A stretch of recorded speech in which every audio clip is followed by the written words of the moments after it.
Dari timnas Indonesia, game changer kalau dibilang sama medsosnya timnas Indonesia, ini game changer katanya. Sekarang punya idiom baru, game changer katanya. Ada nama untuk goalkeeper, kiper ada nama Adnadeo Hernando tentu saja tadi karena Emil sudah starting. Ada Mace Hilgers, Kevin Dix, Yance, Nathan Choaon, Ivar Yanner, Lily Pali, Beckham, James, Dean James, dan Sananta dan Strike. Yang agak mengejutkan sebenarnya Dean James ya, karena Dean James punya daya jelajah dan perjuangan yang luar biasa ketika game melawan Bahrain lalu. Apa yang diharapkan dari tidak adanya Jim James di malam hari ini untuk starting lineup? Ya sebenarnya memang Calvin udah fix ya di posisi itu. Calvin udah menunjukkan bahwa dia adalah back kiri mungkin terbaik kita saat ini.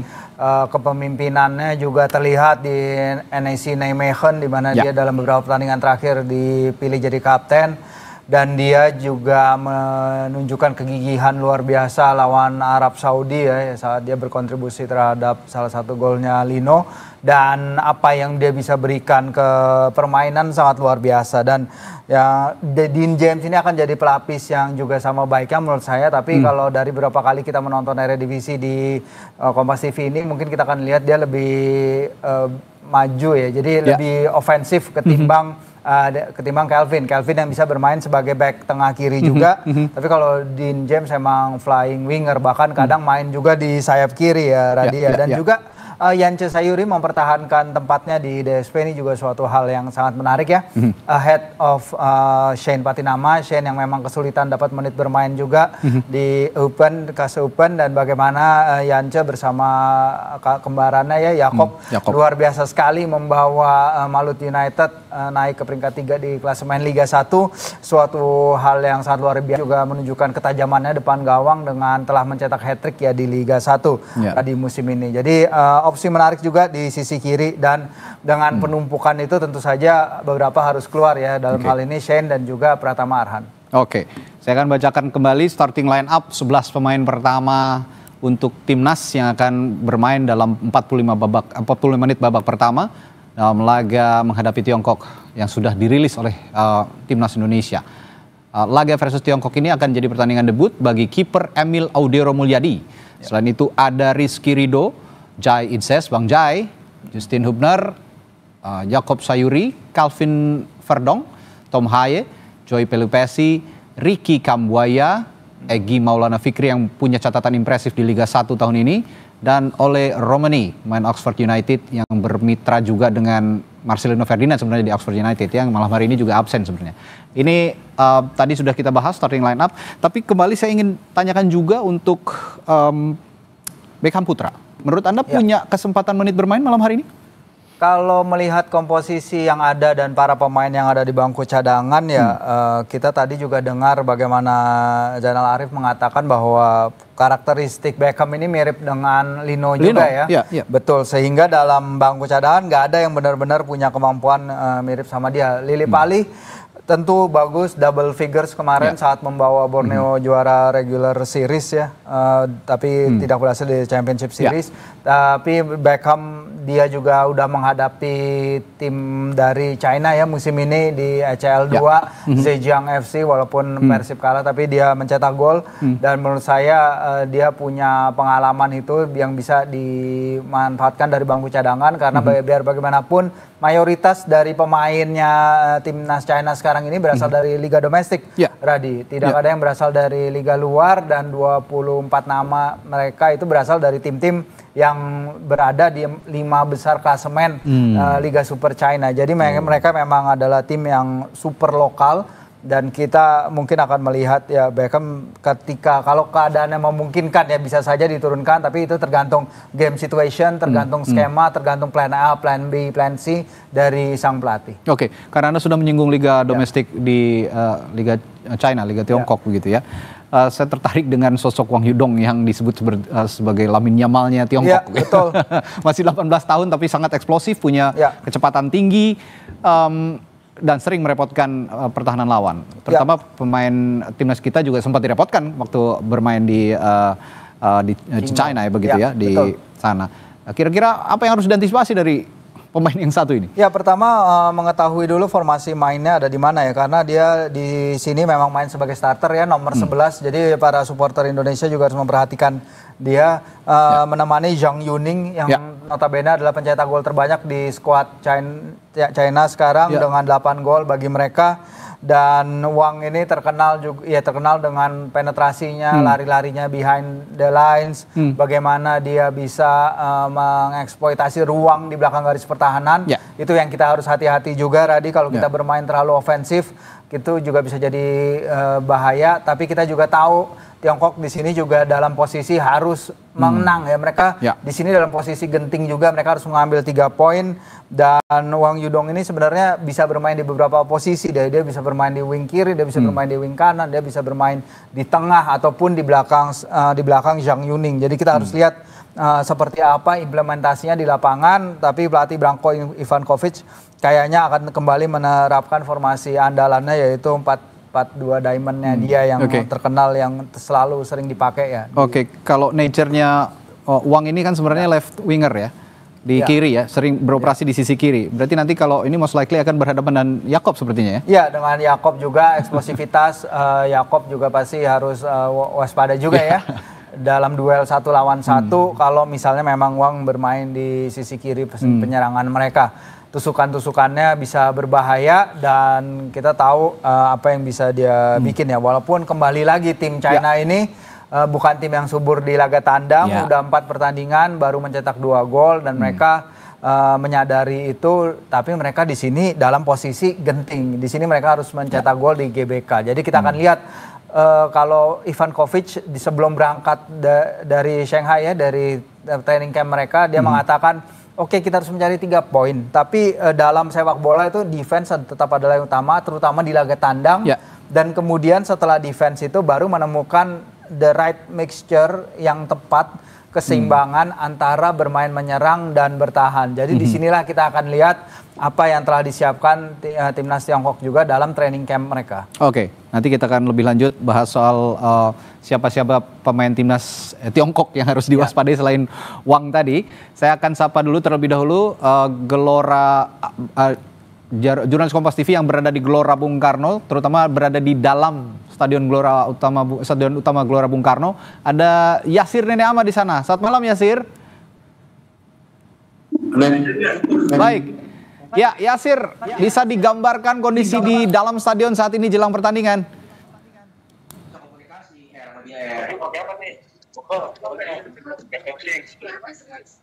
Yasir? Ya, kami akan perbaiki komunikasi kami dengan Yasir. Ya, Yasir, selamat malam. Sepertinya belum bisa mendengar suara kami di studio.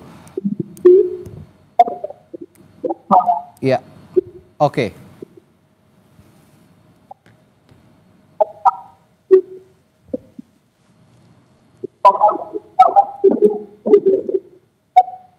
Ya, kami sepertinya mengalami gangguan komunikasi, gangguan audio dengan Yasir Nenek Ama.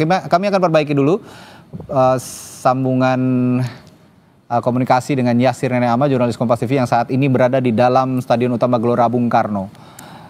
Dan sambil menunggu sambungan komunikasi Yasir sudah tersambung dengan baik, saya akan sapa juga mantan pemain timnas Indonesia yang juga sekarang pelatih sepak bola di tanah air, Coach Indrianto Nugroho. Selamat malam, Coach. Selamat malam, Mas. Coach Indri, gimana menghadapi melihat line up yang sudah dirilis sama PSSI atau sama timnas? Ada 11 nama starting line up. Anda punya analisis soal ini? Siapapun yang diturunkan pada pertandingan malam ini, ya saya berharap mereka bisa tampil maksimal. Apalagi ini mereka bermain di kandang kita sendiri dengan dukungan supporter yang sangat luar biasa. Bisa memberikan yang terbaik. Maaf, saya belum lihat susunan pemainnya, baru sampai soalnya, Mas. Sedikit saya bacakan ya, Coach Indri mungkin juga bisa menambah perspektif Anda malam hari ini untuk bisa berkomentar. Di penjaga gawang ada Emil Audero Mulyadi, lalu di lini belakang ada Rizky Ridho, Jai Itses, Justin Hubner dan Jakob Sayuri. Lalu juga di lini tengah juga membantu pertahanan bisa kompak ini sepertinya ada Calvin Verdong, Tom Haye, Joey Pelupesi, Ricky Kambuaya, Egy Maulana Fikri, dan di lini depan ada Ole Romeni. Begitu kurang lebih Coach Indri. Ya, ini susunan pemain yang agak sedikit berubah di posisi kiri ya. Ada Yakob Sayuri di situ, Verdong di sisi kanan. Verdong di sisi kiri, di tengah ada Haye dan Pelupesi. Ini menurut saya komposisi yang cukup menurut saya agak sedikit berubah ya. Karena mungkin melihat kondisi Kevin Dix yang mungkin belum fit, makanya di situ ditaruh Sayuri. Sayuri menurut saya juga cukup bagus. Bagaimana dia bertahan, menyerangnya juga bagus. Di timnya di Malut United dia juga jadi pemain yang diandalkan juga. Terus di sisi depan saya malah Kambuaya ini. Ya. Padahal di situ ada Beckham Putra ya kan, ada ini, tapi Coach Patrick Kluivert pilih Kambuaya. Jujur pemain ini juga sangat luar biasa bersama timnya Dewa United, dan satu sisi Egy juga di Dewa United. Ya, depan saya berharap bisa menampilkan penampilan dan bisa mencetak gol untuk pertandingan malam ini. Oke, mungkin duet lini tengah yang menjadi penopang oleh malam hari ini ada Kambuaya dan Egy Maulana Fikri. Ini duet Dewa United yang diharapkan chemistry-nya juga punya chemistry yang baik untuk menopang lini depan. Coach Indri, ada thoughts, ada analisis soal ini? Iya pastinya, karena Ricky Kambuaya di pertandingan lawan Bahrain sangat luar biasa. Walaupun dia pengganti tapi bisa merubah situasi, apalagi kemarin dia juga memberikan assist juga ke Eliano Raiders, dan Eliano belum bisa memaksimalkan. Dan di tengah saya jujur ini Pelupesi dan sang profesor ini yang membuat perbedaan lagi. Semoga mereka berdua bisa bahu-membahu. Di sisi kiri ada Verdong, di sisi kanannya ada Sayuri. Ya ini tiga belakang nggak usah dipertanyakan lagi lah. Ini komposisi yang sangat luar biasa. Menurut saya jos untuk Indonesia malam ini. Jos kata Coach Indri untuk Indonesia malam ini. Tapi saya juga ingin meng-highlight sedikit Firzi, posisi Tom Haye yang kita kenal tidak bisa bermain full ya 90 menit karena ada terkadang di menit 70 sudah agak keteteran gitu fisiknya. Kira-kira siapa pelapis The Professor yang bisa menggantikan peran dia? Ya kalau kita lihat memang Tom juga mengatakan di podcastnya bahwa kondisi di GBK tuh terkadang menyiksa juga ya bagi pemain-pemain kita yang berbasis di Eropa, karena memang lembabnya, cuacanya, humidnya, panasnya, tidak ada angin, itu berpengaruh semua. Dan mungkin itu juga alasan kenapa Kevin ada di bangku cadangan ya, karena ketika dia bermain akhir pekan kemarin itu suhu di venue laga final Piala Denmark itu adalah 14 derajat Celcius dibandingkan malam ini yang mungkin 30-31 derajat Celcius. Tapi balik lagi ke pertanyaan Radi tadi, Tom Haye dan tentu kita tahu di bangku cadangan masih ada Ivar ya. Ivar yang beberapa pertandingan terakhir juga masuk dari bench, pemain muda yang bisa jadi jangkar yang sangat baik juga. Nathan, tapi kita tahu juga bagaimana Nathan perform ketika tampil melawan Australia, yang mungkin dia bisa lebih baik juga. Mungkin dia menemukan ketajamannya lagi di TC di Bali. Mungkin Patrick melihat bahwa dia mungkin bisa bermain untuk beberapa menit terakhir. Dan juga tentu aja ada Stefano Lillipali, walau mungkin dia mainnya akan lebih ke depan ya bersama dengan Beckham. Tapi untuk holding midfield itu kemungkinan besar untuk menggantikan posisinya adalah Ivar di posisi itu, Radi. Kecuali kalau memang adaptasi aklimatisasinya si Tom itu udah membaik ketika dia datang dari Bali, dia datang berapa hari spend berapa di sana, dan kemudian adaptasi lagi di Jakarta. Jadi lebih baik ketimbang kemarin datang dari Australia langsung ke Jakarta, kondisinya lebih sulit mungkin. Baik. Kita lanjutkan nanti perbincangan bersama Coach Indri dan juga Firzi. Tapi saya akan coba sapa lagi rekan saya yang ada di Stadion Utama Gelora Bung Karno, berada di dalam Stadion Utama Gelora Bung Karno untuk mengetahui kondisi atau euforia supporter di dalam stadion. Ada jurnalis Kompas TV Yasir Neneama. Yasir, bisa dengar suara saya? Ya, Yasir. Ya, sepertinya masih sayup-sayup terdengar di studio suara Yasir Neama. Yasir, bisa perbaiki mungkin posisi Anda supaya audio bisa terdengar? Oke, sambil menunggu kembali Yasir, sepertinya memang kondisi dalam stadion yang padat itu ya. Teman saya di lapangan juga melaporkan hal yang sama ya. Kendala susah. sinyal dan apalagi nanti jika memang presiden sudah datang, seperti ada jam gitu ya, dan akan lebih susah lagi. Tapi akan kami coba terus setidaknya untuk melihat kondisi di dalam, nanti juga mungkin visual dari Yasir Neama bisa kita tampilkan ya selama kita berbincang dengan Firzi dan juga Coach Indri.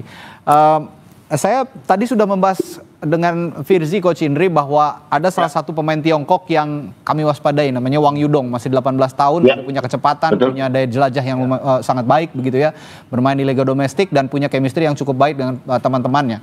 Kalau Anda punya pemain Tiongkok yang sepertinya harus diwaspadai, ada nama siapa misalnya, Coach Indri? Satu lagi itu ada sayapnya ya, terutama ya. Sayapnya ini siapa, lupa saya namanya, tapi ini juga satu kayak sama isi strikernya. Jadi punya kecepatan. Ya betul. Jadi itu perlu diwaspadai juga. Tapi saya percaya dengan 3 back kita, Izes, Hafner dan Rizky Ridho ditopang dengan Kelvin Verdong di kiri, kanan ada Sayuri. Ini menurut saya sudah formasi yang paten. Dan semoga mereka di pertandingan ini juga tidak meremehkan lawan juga, walaupun masih 19 tahun, masih muda, tapi striker ini perlu diwaspadai untuk pertandingan nanti malam. Oke, apalagi kalau kata Firzi tadi, mayoritas mereka bermain di liga domestik, dan chemistry-nya sudah terbangun dengan baik sepertinya ya, Coach Indri ya? Ya betul, itu yang perlu kita waspadai, tapi kita juga harus berani memainkan penyerang-penyerang ke pertahanan mereka juga. Di pertandingan pertama kita di Tiongkok, kita juga bisa mampu sebenarnya 1-0 kan gitu. Tapi ya itu tadi, butuh effort lagi, butuh kerja keras lagi untuk bisa menembus pertahanan Cina yang mungkin menurut saya Spartan ya nanti malam pasti. Oke, nanti setelah jeda, kami juga akan kembali berbincang dengan Firzi dan Coach Indri. Namun breaking news Kompas TV jeda sesaat. Kami kembali sesaat lagi. Tetaplah di breaking news Kompas TV jelang laga Timnas melawan Tiongkok.